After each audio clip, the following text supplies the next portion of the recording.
Boshladingmi siz? Ha, bosh. Mo'jiza Honeymoon bilan ish boshlaganingizga qancha yil bo'ldi? Ozgina kam 3 yil bo'libdi. Ya'ni kuz kelsa, qarab-qarasa 3 yil bo'lar ekan. Mana shu o'tgan 3 yil men uchun juda ham ma'noli, mazmunli o'tdi. Nima sababdan Honeymoon mahsulotini tanlagansiz? Endi hali Alloh taolo bir ishni xolasa, ana shu ishni rivoji uchun Alloh o'zi eshiklarni ochib qo'yarkan-da. Taqdirda bor ekan, nasib ekan, xalqimiz ijobiy qabul qildi. Xudoga shukr, keyinchalik ishlarimiz yaxshi bo'lib, xalqimizga foydamiz tegyapti inshaalloh.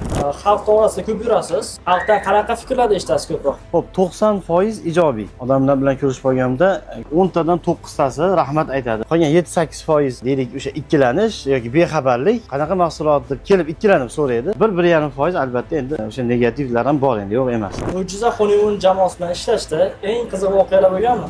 Deyarli bir qiziq voqealar, bir hajviy holatlar menda kuzatilmagan, ochiqni aytaman. Honeymoon xodim yoki xodimalarim o'ziga yarasha meni hurmatlab, domla sifatida, ahli ilm sifatida hurmatlagani uchun hech xodimlar bilan hajviy holat menda bo'lmagan. Lekin hammalari ahil, bir-birlariga ko'z tegmasin. Bu Honeymoon jamoasiga kelganimdan afsuslanmayman. Endi hozir qalbaki mahsulotlar ham ko'payib ketdi. Hadvalda qo'poqlar aytganda yoki bir adresi yo'q joyda qo'lda tayyorlanyapti. Honeymoon mahsulotini asl tayyorlangan joy faqat Mo'jiza Honeymoon MCJga beradi. Boshqa hech qaysi firma olib kira olmaydi. Buni patentini biz sotib olganmiz. Shu narsadan ogoh bo'lishlarini bir iltimos qilib qo'ygan bo'laman. Rahmat kattakon so'z, fikrlar. Salomat bo'ling, sog' bo'ling. Rahmat.